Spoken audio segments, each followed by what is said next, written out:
with all your might. A vast new racial undercaste now exists in America, though their plight is rarely mentioned on the evening news. Obama won't mention it. The Tea Party won't mention it. Media pundits would rather talk about anything else. The members of the undercaste are largely invisible to most people who have jobs, live in decent neighborhoods, or zoom around in freeways past the literal and virtual prisons in which they live. Many people are reluctant to admit it, but today, in the so-called era of colorblindness, and yes, even in the age of Obama, something much like a caste system is alive and well in America.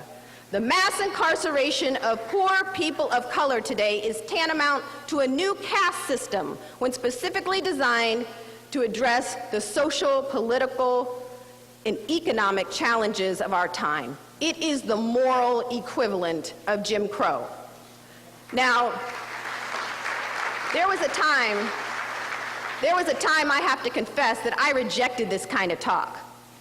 I thought people who made comparisons between mass incarceration and Jim Crow or mass incarceration and slavery were engaging in exaggerations, distortions, hyperbole. In fact, I thought people who made those types of comparisons were actually doing more harm than good to efforts to reform the criminal justice system and achieve greater racial equality in the United States. But what a difference a decade makes. For after years of representing victims of racial profiling and police brutality and investigating patterns of drug law enforcement in poor communities of color and attempting to assist people, quote unquote, re-enter into a society that never seemed to have much use for them in the first place, I had a series of experiences that began what I call my awakening. I began to awaken to a racial reality that is so obvious to me now that what seems odd in retrospect is that I had been blind to it for so long. I state my basic thesis in the introduction where I write, quote, "What has changed since the collapse of Jim Crow has less to do with the basic structure of our society than the language we use to justify it. In the era of colorblindness, it is no longer socially permissible to use race explicitly as a justification for discrimination, exclusion, and social contempt. So we don't. Rather than rely on race, we use our criminal justice system to label people of color criminals and then engage in all the practices that we supposedly left behind. Today, it is perfectly legal to discriminate against criminals in nearly all the ways in which it was once legal to discriminate against African Americans. Once you're labeled a felon, the old forms of discrimination, employment discrimination, housing discrimination, denial of the right to vote, and exclusion from jury service, suddenly legal. As a criminal, you have scarcely more rights and arguably less respect than a black man living in Alabama at the height of Jim Crow. We have not ended racial caste in America, we have merely redesigned it.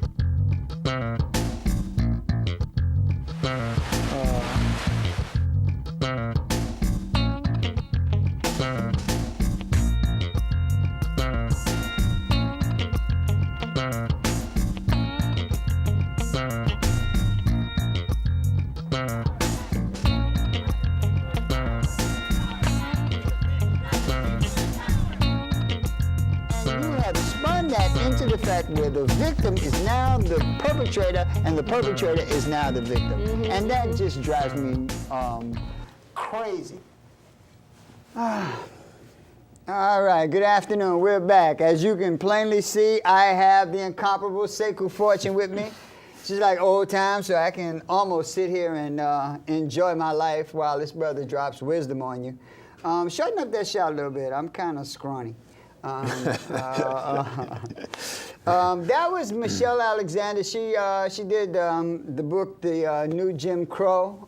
It's about the prison industrial system. It's about incarceration of millions of black people all across America.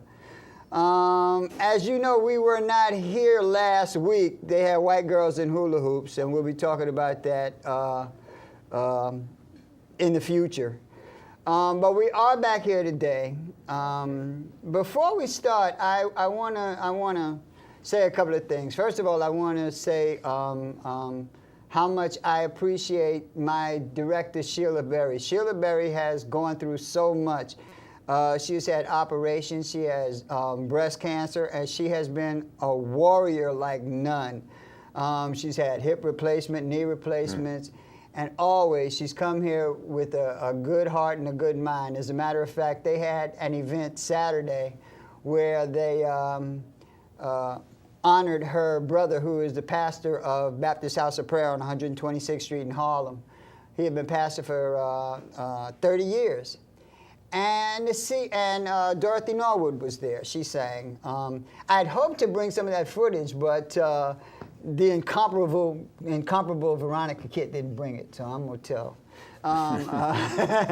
But in all fairness, she broke her arm or something. So. But it was amazing to see our people. A lot of them are old. It's a little old church. There is so much family involved in that church that it's unbelievable. You can really feel the spirit and the emotion. So many of them have battled cancer and battled this and battled back and came back like troopers.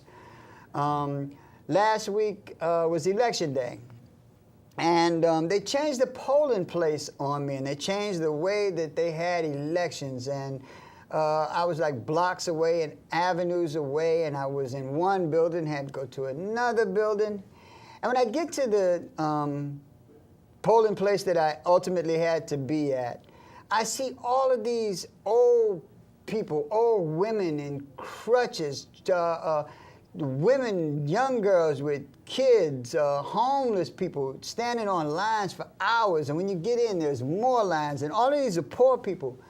And I realized once again how proud I am of where I come from and who I come from, that they are indeed some of the greatest soldiers and troopers that I have ever seen in my life.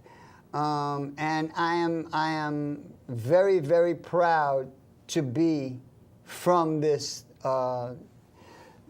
irascible, ornery, never say die community that we refer to as the black community. So I love you, Ma, and my grandmas. Y'all ain't around no more, but I miss y'all so much.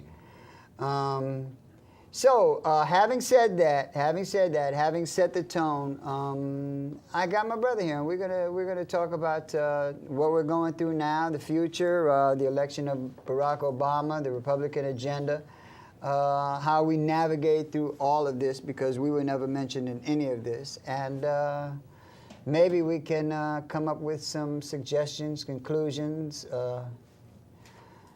Brother. Yes, sir. Your thoughts on the election? The first thing I want to thank you is for having me on your show, and I appreciate that. No, God sent you here. We were going to do something else, and I look up and I see Sekou, and I was like, whoa, all right, cool. So, I just want to let you know I appreciate that, and thank you. Right. Well, it's a lot of things you can read into the election, but I think the most important thing is what do you do now after you voted. Right. That energy that got you to vote is now going to be needed to use that to influence the president. Because right after the elections, or before the election, the corporations are there. Right. All organized, already. They got their program already locked in what they want to do. So the question now becomes is what the people are now going to do. Most people don't realize this because they don't really teach history. They teach history in the name of people like Lincoln, so on and so forth. Right? Teach something. Right. But what they, I don't even know what it is. Well, It's not even really his story. I don't know what it is. I It's just a story. But the point I wanted to make is that all of those people moved because people was moving. Right. And that's what drove them. They was losing the war. Right. Right? So when they won at Gettysburg, that gave him the leadway now to undercut the South by having black people say that they're free, so that means that they can move, right? The Southerners was relying on black people's work food Right. in order to be able to get Rich the men out. Southerners. Right, Rich Southerners. Good You point. know, Good point. Good point. Good right, point. Good point. right. Good point. Good point. So it's Africans. But see, there was a movement going on all the time about getting rid of slavery. Africans was having meetings, white folks and black and white folks was having meetings about this and so on and so forth, and to get rid of slavery and so on and so forth, and plus not letting it go out west. Right? So all of this, you got all this stuff, this turmoil that's going on, and people who are black people knew that they could be talked from Massachusetts, New York, or anywhere, and grabbed and taken back. They didn't have to be the person. Right. And if you don't have nothing and nobody that's going to come down there and help you to get out of that, now you're going to be enslaved again.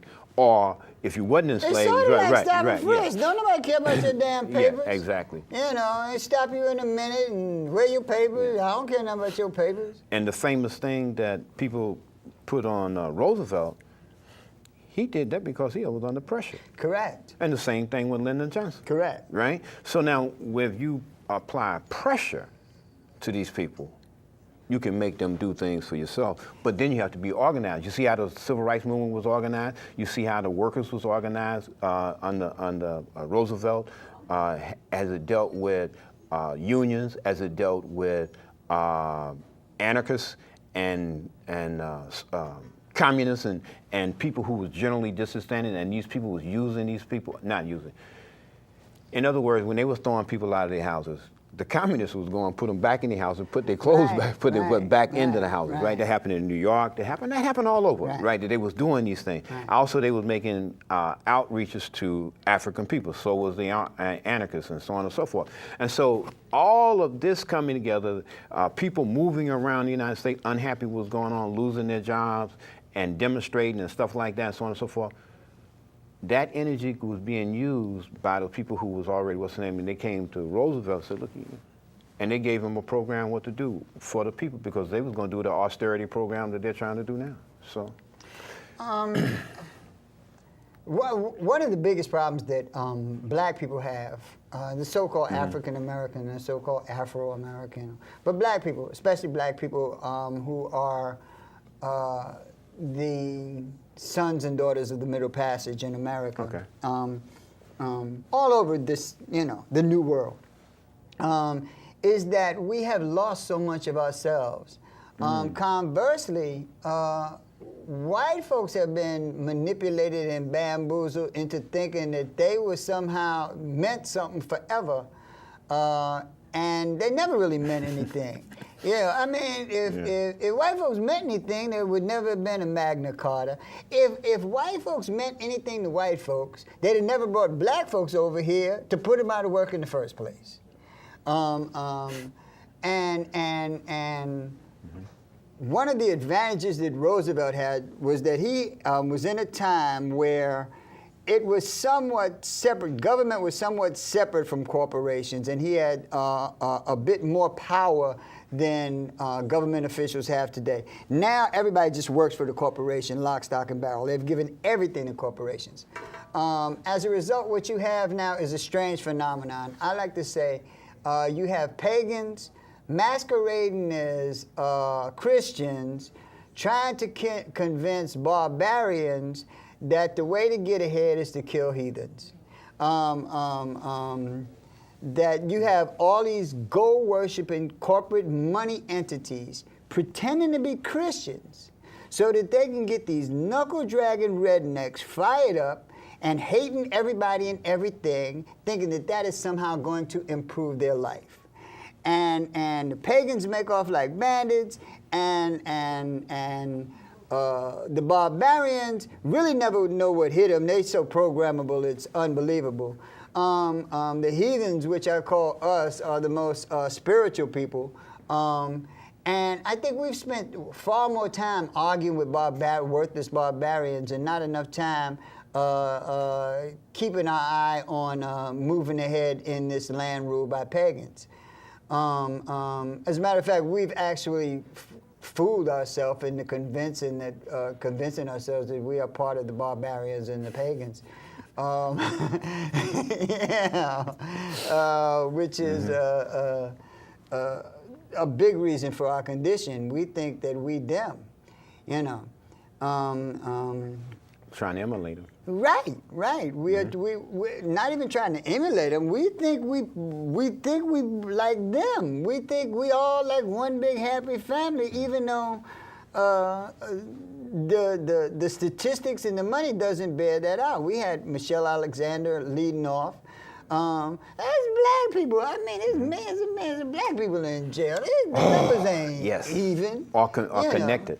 As you know, a couple of weeks ago, Hurricane Sandy hit. Now, Hurricane Sandy wiped out a lot of people. It inconvenienced us. It wiped out a lot of people in Staten Island. But it devastated a lot of poor people in places like Coney Island. And we have been so complacent that those people who are wiped out in Coney Island, they can't afford to live in New York City or move anywhere else. They are more devastated in any place, because we have allowed this Illuminati pagan to bamboozle us into thinking that he loves us, and they have destroyed our housing situation, our education situation. Some of your thoughts on first of all, why they've left climate completely off of the agenda, why they leave poverty completely off the agenda, why they don't even speak about black people, even though statistically black people are the primary victims of every single thing that people are arguing about. Well, I could say a number of things. One of the things that come to mind is that Europeans themselves have bought into the thing of whiteness, right? And most of them, the only thing they get out of is just being white. But with coming whiteness was privilege and so on and so forth. So that means if you're on the bottom, you want to get privilege, so you want to be closer to the person that you see getting all the privilege. So you want to be just like them. So you want to emulate them and so on and so forth. Now, as you go through these kind of changes and stuff like that, because you can't be them because of the way we look. That we're not going to be. That's not going to happen. But we do everything. Straighten our hair. We do whatever you think it is that we'll do. Right now, in order to get that feeling and so on and so forth, or buy something and so on and so forth. Now, that's one part of it. But the other part is that Europeans have actually bought into it also. Yes, they have bought into the whole thing of race. So we always look at the side that we come out on, the image, the character, and all of that has been assassinated, right? How we think about ourselves, how we think about our history and so on and so forth. Well, Europeans also did something else. As they modified or distorted our history, they did the same thing to their history. Correct. Right? So they got a history now that don't look so brutal as it would look if it was strictly told. So we got this whole thing going with whites being bamboozled, black folks being bamboozled, being ran by rich people who don't care nothing about anybody who's in it. Now when you sit there and look at natural disasters and so on and so forth that we were sitting there talking about on Coney Island, you see one thing, the good thing that came out there, they helped each other. Right. The city didn't. Right. The city failed them. Right. And what you also seen come out of there. Well, was it failure or was it just part of the, Well, it's two parts to that. The part that you had mentioned, which is climate change. Right. The other part to that is being prepared. Right. What you seen and what we're seeing now is they was totally unprepared for Sandy. Correct. Right? They were inept. What you found out is that Bloomberg didn't know what to do. Correct. But I tell you, you know something else you found out too? You found out something else. Con Ed and the government, or the city government, is two different entities. One is private, and one is supposed to be for the people. Both of them could not work together. They didn't know which one was going to do what. The city didn't know who was out there, what particularly was out there, changed the rules, changed places where you're supposed to go. That's ineptness in government. Bloomberg should be ran out of office. But you know what they're doing? Cuomo, him, and the other, they all sticking their hands up each other's rear end and telling them what a good job that they've been doing. We're watching pure failure right in front of our face.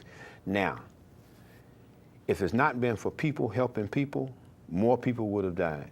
And people going and telling people where people was at, they would have died. And people bringing food to people, more people would have died.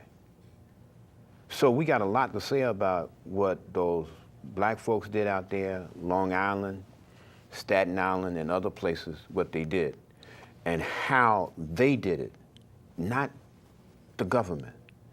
So we're looking at a failure on the state side, failure on the city side, and we're looking at a failure on the part of the state thing. Well, where's FEMA? Do you know you had people that wanted to volunteer to come to New York and other places to help them, but New York City, and especially Con Ed, didn't want them to do that? Now, what did it tell you about Con Ed? Anytime that people need to rely on something like energy, water, your air being clean, food, you know you can't let corporations do it, because corporations got a different mindset. Oh, they got a Jesus. thing about money. Their whole thing is around money. right. But for the government, it's supposed to be about people, but corporations is controlling money. Now, what happened the day after? Corporations are controlling government. That's and, right. And, That's and right. in point of fact, the things that were supposed to be designed for people are now designed for corporations. That's right. They Matter of fact, they call it a person. Correct. Speech. You gotta Correct. speak. And it's a person that doesn't have to be American, is basically immortal, and can spend all the money in the world. It's a hell of a person. You talked about food. There are countries, they just had a Times article where Russia does not even want United States corn because it's so genetically modified that they have found links to cancer in it. You can't even get the government, you can't even get the local officials that you believe in to label the food. I'm not even talking about changing what they're doing. I'm just talking Just to about label it. just to let you know what the hell they're doing to it. You can't get them to do that. I mean, since it's supposed to be so good for you, you think that they'd be hurrying up to let you know that this is what it is so you can eat it, so, you know, but they know it's not good. What they have found out with genetic modified food, that animals that eat that food are having problems regenerating themselves. It's not food. Well, but there's also killing their It's going to ability kill you. It ain't to, food. you're right, to not have other cows and so on and so forth. So now you got farmers some farmers that don't want to use it, right? Right. So now they're finding out that the studies that can you mention like Monsanto? Can you? Of course. All right. Oh, you like better mention Monsanto. Monsanto. Yeah. All right. Monsanto. All right. That you found out that they studies didn't go that long. I think someone like went. Don't quote me on this, but it's something like 6 weeks or something like that, and to see if they did anything. But they have a scientist that went even further down the road and then found out that the animals was having cancers, bloated, all this stuff is starting happening with genetically modified food. So yes, they don't do it. And then that ties into what you had said before, which is climate change. What people don't understand is, all right, people say they do climate modification. Okay, all right, they do that. But what they don't do is they throwing the thing off balance. And then the Earth's thing is to get back on balance. Right. So now what you're doing is you're doing this over here. So in order to get balance, now what you do is what? You have things coming together now that are more detrimental than they've ever been. Right. And you see these fires going all across us. And that's what you get for trying to, instead of living in harmony with nature, but trying to rule nature, trying to control nature. You can't do that. But they have convinced, and it's mostly like they have convinced white folks, illiterate, uneducated, bigoted white people, that they are somehow acting in their best interest.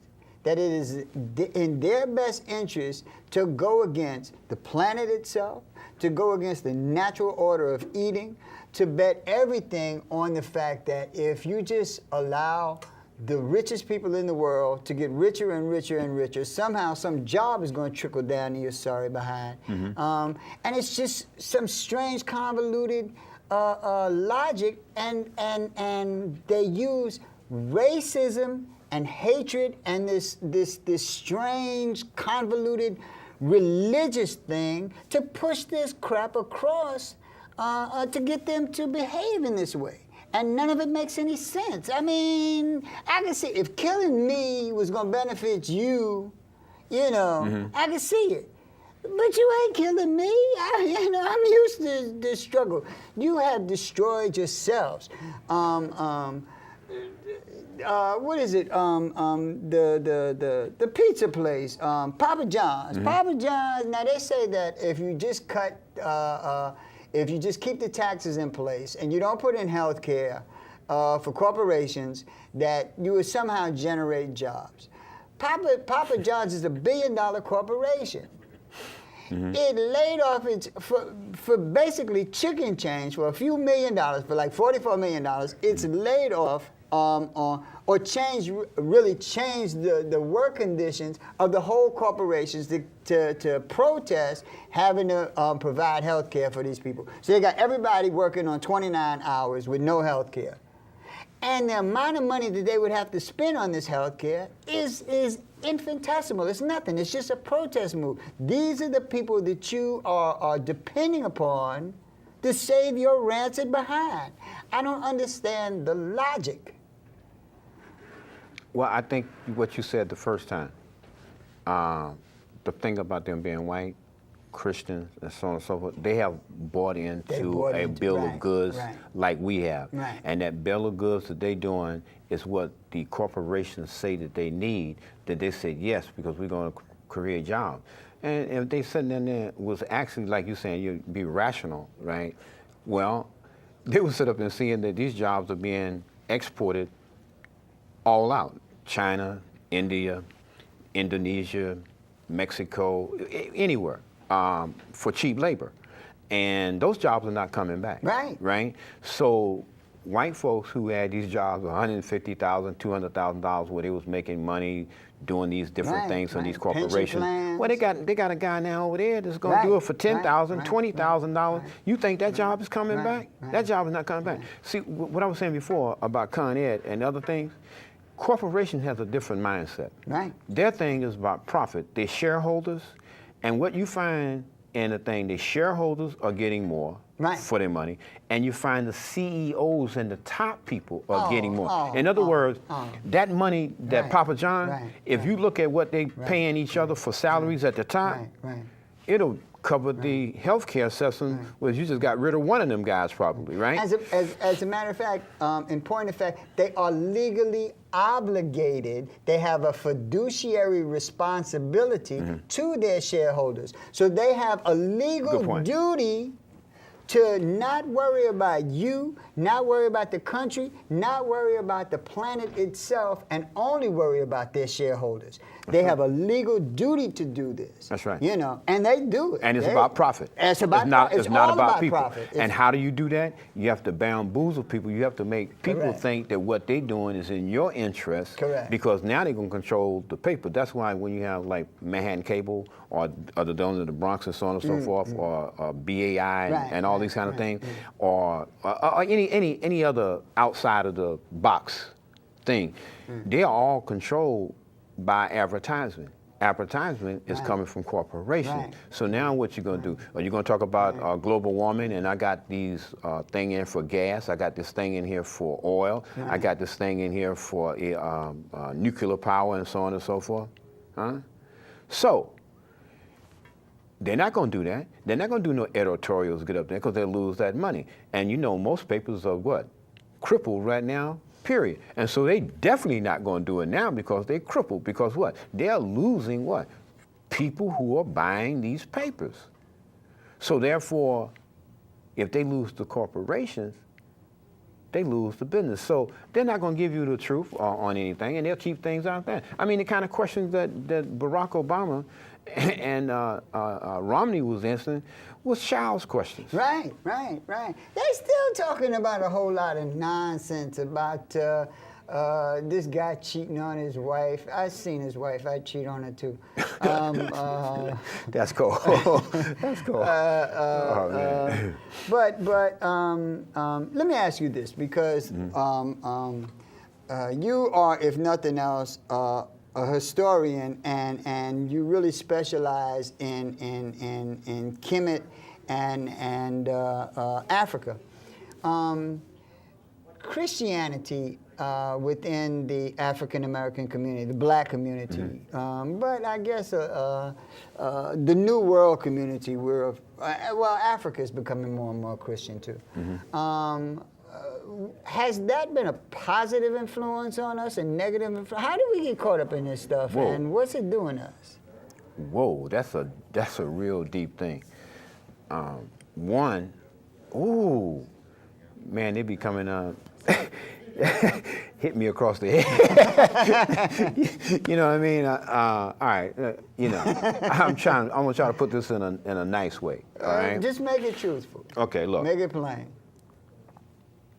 No colonizer, no enslaver will ever give you something that would emancipate yourself or free your mind.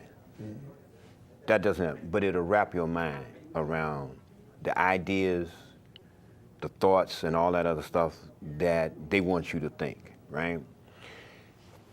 I'm trying to remember.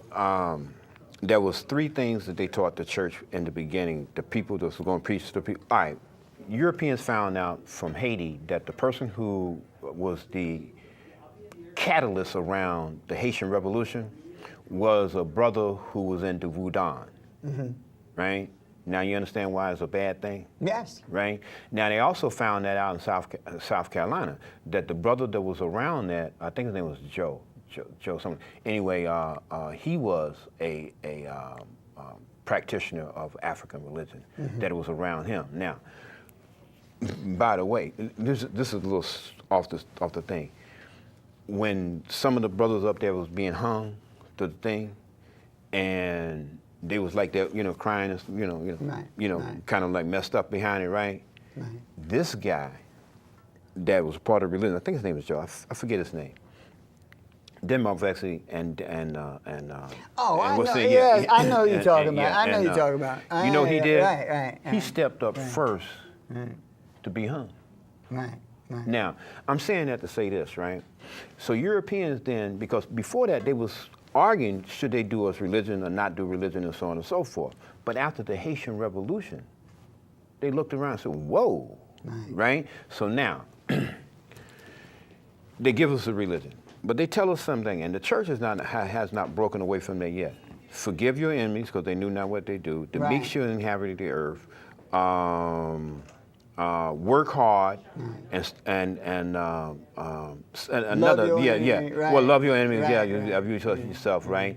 And also, people are redeemable, okay? Meaning that all you got to do is, I explain to you about what it is you're doing. You say, oh, I have that moment, and I say, oh yeah, you're right, I'm not gonna do that no more. They don't understand. That stuff about a child of rape being the will of God that this bird was talking about, that's something out of chattel slavery. That's some strange, that's some stuff that it's really the logic of a slaver. Of a rapist. I'm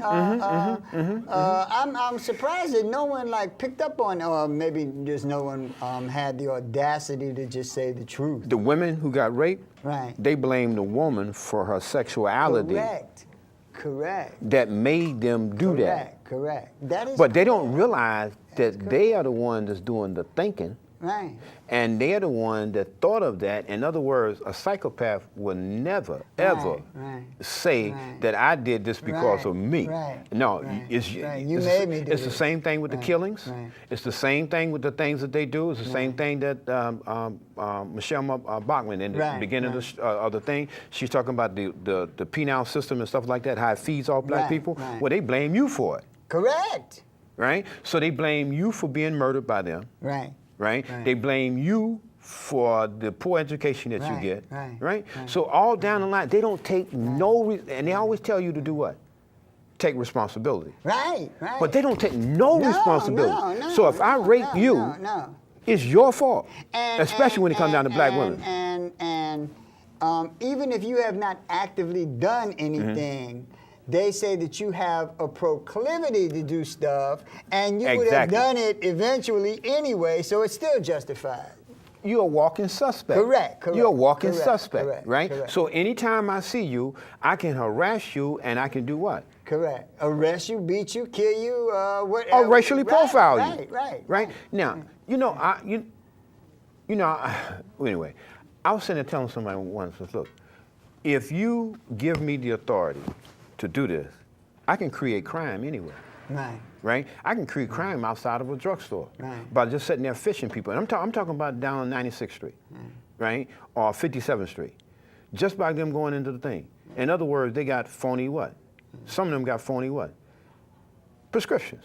Oh, of course. Right? So now, if I keep fishing them as they came in there, eventually I'm going to catch what?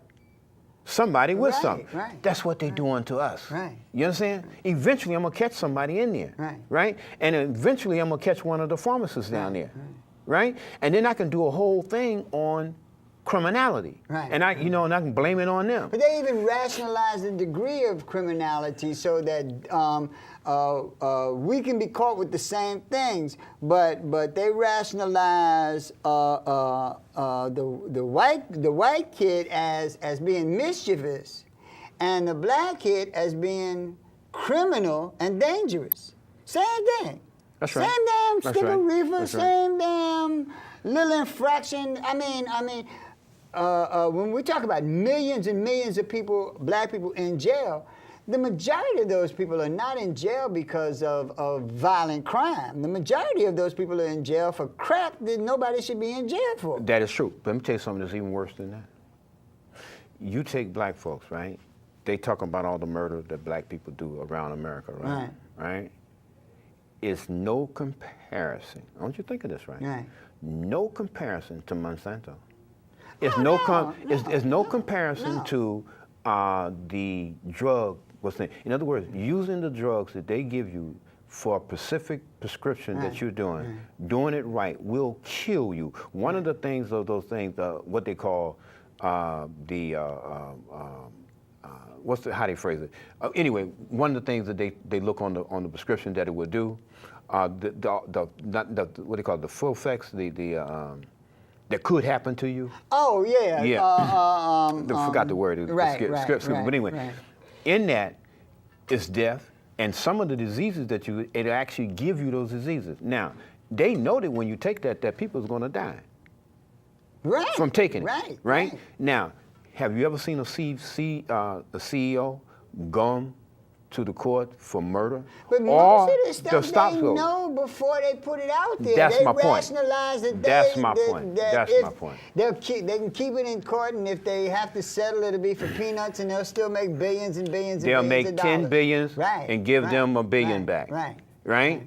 That's legalized murder. Correct. Right? They know that when they did these things, that these things will kill you. But Correct. they gave it to you, and they also knew that they wouldn't work. Right. But they gave it to you anyway. So see, And they see, knew they were see, clear-cutting Haiti, and they knew that they were starving Haiti, and they know that they are starving and butchering Africans, not just here, but in Africa itself. They know that they have raped They Africa know it. blind. Right. That's Yes. why they keep telling me like this Amy chick. Oh, she speaks truth to power. Like power don't know what the truth is. You know, it's stupid. You know, it's like somebody just beating you upside the head. You say, man, you beat me upside. Yeah, I know that. Right. Why do you think I did it? You know, I'm still going to do it, right? And the reason why I'm still going to do it because what? You are not stopping me. So I'm going to keep on doing it. That is correct. You That know? is correct because you can't stop me. Yeah. So once you stop them, you don't have to sit up there and do that Correct. again, right? And you ain't got to ask them for an apology. You just take the apology out on Correct. them, right? Correct. Now, I'm saying about the murder. Right. They make our murder heinous, but they make their murder business. Right. They also responsible for going down where? In other countries taking over the leadership, killing people, Like stuff it's like that, nothing. with an Right, army, right, right? right, right. Now, It's they kill business. more people Right. down on Wall Street than we would ever think about killing. Right. But are they criminals? No, that no, don't attach to them. As a matter of They're fact, you look- jobs creators. I like that. Oh man, that's a good one. Yeah, job creators. That's Yeah, right. yeah. That's what they get on there, and they call them white collar crime. Right, And then when right, they do right. get to go to jail, Right. well, they get to go to almost a vacation. Right, right, They got little bars over here. When you come, you want a drink? right, right, right. While we doing hard time. For marijuana, possession, Right. Well, we're the something, only, right? We're the only ones who've ever been confronted with the concept of black on black crime. They didn't say that the Italian. They didn't say that the Irish. Italian on Italian or Murder Incorporated was started by Jews. Right. There ain't no Jew on Jew crime. I mean, ain't no, European Jews. Let me put it that way. It's that Jew you want to think of. No, I'm just saying. Right. So I mean, we're the yeah. only ones that have, there's Exactly. No, It's all like women we outside on the women box. crime, Yeah, or right, yeah. yeah. Now, that's what I tell people. People start talking about, saying, are people marching on Wall Street about the many people that they're killing down there? But we're marching in the streets talking about killing. Now, by the way, I'm against that. What we do to ourselves out of self-hatred. So I'm definitely against that. And we need to stop that. So I'm not trying to do this. But I'm saying, but when you look at we also we also need to look at it big picture. That's my because we find ourselves always lecturing our people, chastising our people, but offering them no alternative. Good point. You know, you don't offer these kids any alternative to starvation other than dog eat dog. You don't offer them any alternative into a better way of life. You know, I like to say, okay, you pull your pants up, curse, now what? And the bottom line is nothing. Yeah. It's not, I got nothing for you. Again, the worst killers in the world wear suits. Of course, of course. Wear nice ties. Of course, I'm not talking about you, of course. But I'm just saying. No, I'm just saying they wear nice ties. It's they a go to the best wardrobe. church. I gotta be in their midst. I'm the wolf in their midst. They have go to the best synagogues. Correct. The best Presbyterian church, the best Correct. Catholic church. Correct. That is committing all of this stuff, including planet warming. Global warming. Global warming. Right. So climate change. Yeah, they climate say change. now. Yeah, They well, ch- climate they like change. to Yeah. change So the these are the words. people who are doing this, Right. and we are castigating ourselves. And I'm saying we need to stop what we're doing. Of course, because it Right. causes problems in our community Right. and causes disunity in our community, and it's unnecessarily death in our community. So we definitely need to stop that. But looking at that in context with what it is that's going on at these other places, Is it that we have, it's minuscule in comparison. is it that we have a resistance, a programming? It's like a dog a vicious dog who bite everything but his master. Is it about taking responsibility, or is it about never ever allowing yourself to see what the nature of your problem is? Because if you actually look at it big picture, you realize that you are not acting in a vacuum. That there are a whole lot of things that are pieces of this puzzle, and the puzzle is basically that thing we refer to as white supremacy, a pecking order that starts from white aristocracy. And you have other aristocracies that have become white aristocracy, even though they're not quote unquote white skinned. But it's aristocracy, and then it's a trickle down, and it seems like no matter what the system is, because that's another thing that confuses Negroes. They talk about capitalism versus socialism versus communism, and one thing seems never to change. The darker you are, the farther back in line you are, irrespective of the system. Good point. What we have been taught by Europeans, and Europeans teach it themselves, that their thinking, whether it's socialism, communism, or capitalism, are universal thoughts. And that's one of the things that they get on. So in order to be modern, you have to have one of those kinds of things that you're dealing with. That we forget that we didn't have none of those systems and stuff like that, and we built pyramids without money. Right? So we forget these things, right? So they got us thinking in money. And so once they get you thinking in money, then they manipulate the money and they keep you poor, right? So it's a manipulation. Now, having said that, there are things that we can do. We're literally financing negating ourselves. And we also literally financing our property. We are giving money to people who are using that money to educate their children, to buy cars and buy homes. And we get nothing out of it. These same people that we are giving this money to do not what?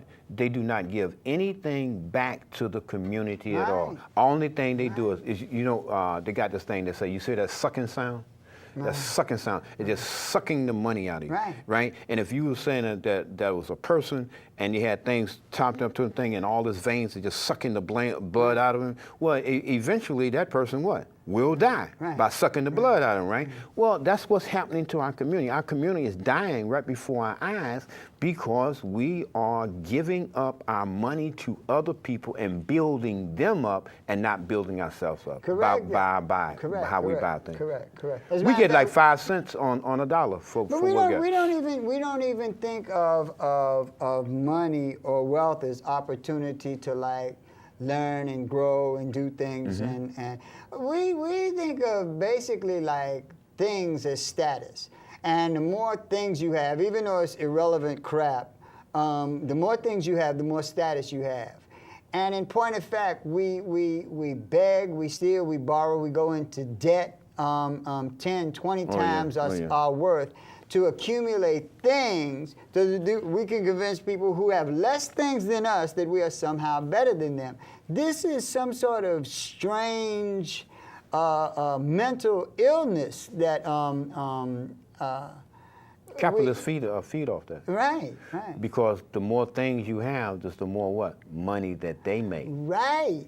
And so therefore, they have commoditized everything. They have commoditized people. They have commoditized nature. Just about everything that you see, they have made it into a commodity. They made it into a thing to be used, to be abused, in order for them to extract money out of it. The only thing consideration is money.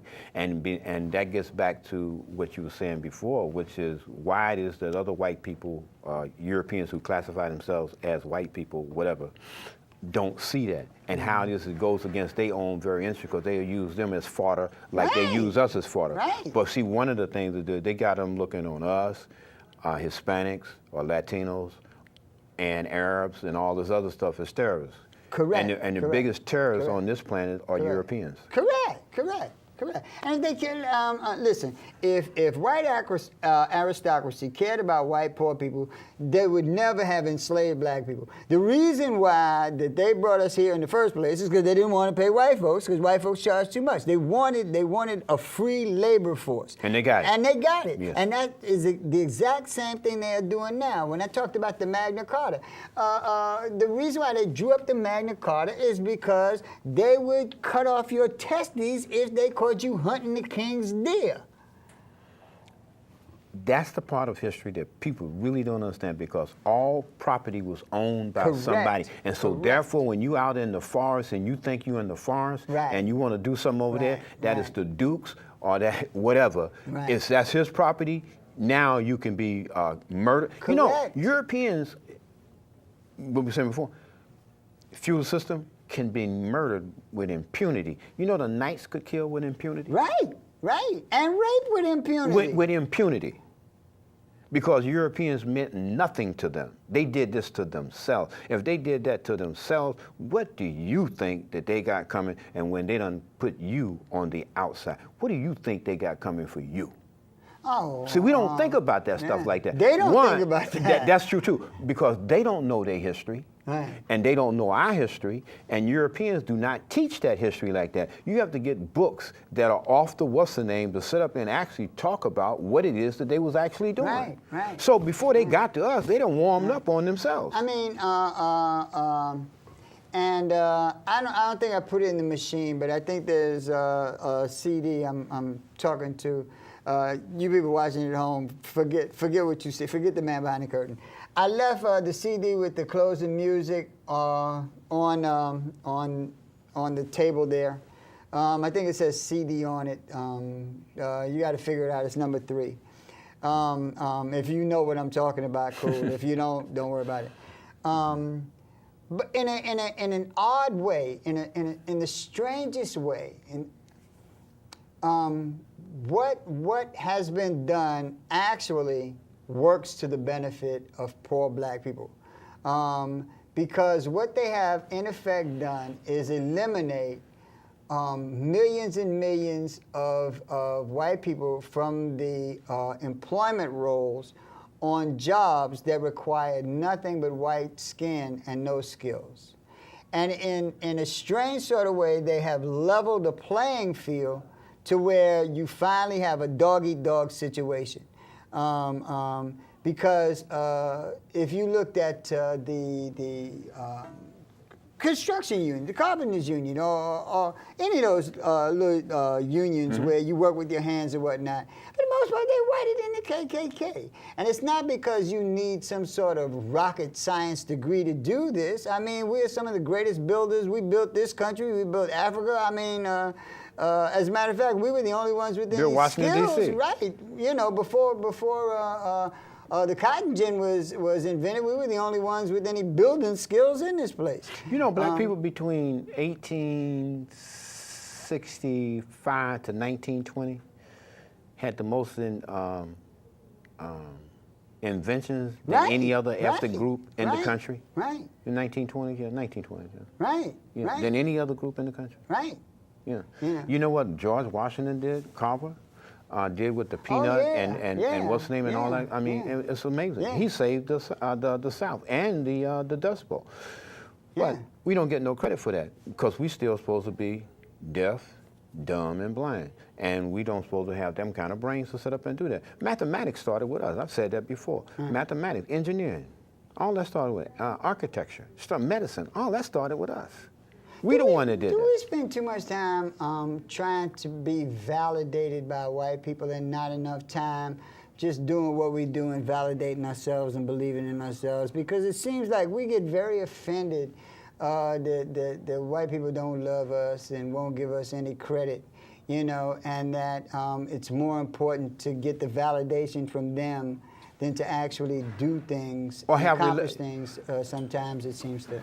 Oh, yeah, that's an excellent point. Really, that's an excellent point. And that is.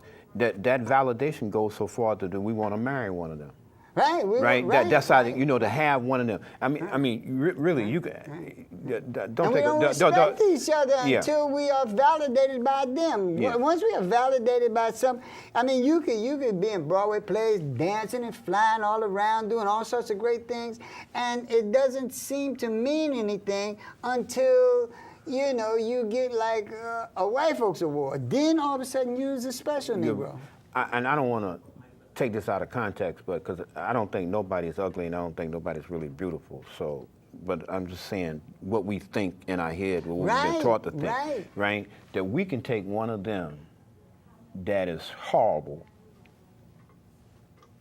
and want to mate with them because they validate us. They make us feel better psychologically because I got this white guy, I got this white woman, right? And that comes strictly out of slavery. That comes strictly out of brainwash. That comes strictly out of the tearing away of the self-identity of African people. So we need to be validated. And it goes so far to, we can give black awards to people, but when white people give you an award, it's much better. So I'm agreeing with you what you're saying. See, all of that comes out of that. And so therefore, that's a psychological thing, right? Where they have the upper hand because they are white, because they are the holders. They got the hand. And so therefore, we then want to be like them or have one of them with us. And the other thing is the devaluation of self and what it is that we're doing. See, before we knew them, we was giving things to ourselves, and you know, that was great. But now it's not so, because we done had this thing of slavery. So when people talk about I've gotten out of slavery, no, you didn't get out of slavery. No, no, you take it with you everywhere you go. That's right. We got like a couple of minutes left. I want to thank Sekou for coming by. We're gonna try to do a show where you can see a show each week. I don't know. That is contingent upon a lot of things, and I had just about had it. But we'll see what happens. We'll see how this goes.